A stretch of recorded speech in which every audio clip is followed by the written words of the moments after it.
ever wondered whether your smart speaker is listening even when you are not talking to it? Now, imagine sitting in your living room discussing a family dispute, a business deal, or even speaking with your lawyer. Days later, those conversations become a part of a criminal investigation or a civil lawsuit.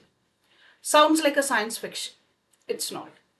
Now, smart home devices such as voice assistants, smart television, security cameras, and connected home hubs are constantly waiting for their wake words.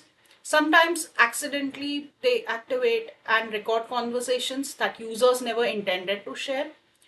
But now the biggest legal question here is who owns those recordings? Under India's Digital Personal and Data Protection Act 2023, companies collecting personal data are expected to obtain lawful consent and process data for legitimate purposes. But the consent becomes legally complicated when recordings are accidental or involve multiple people who never in the first place agreed to be recorded. Now let's look at the courtroom. Can these recordings be used as evidence? Potentially, yes.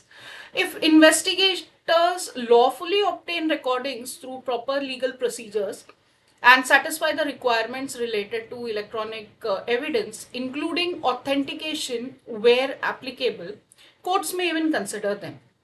However, the admissibility of any recording, it usually depends on its authenticity, integrity, relevance, and compliance with procedural safeguards.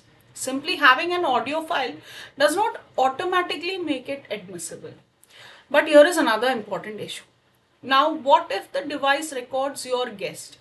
Did every person in your house give consent? Could the manufacturer be liable if sensitive conversations are stored, processed, or exposed because of inadequate security or misleading privacy practices?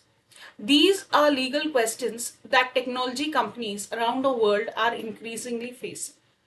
As smart homes become more intelligent, the law must also evolve to balance innovation with some fundamental rights to privacy recognized by the Supreme Court. So, before installing another smart device in your home, just ask yourself one simple question. Is your home truly private anymore, or has it become a digital witness against you?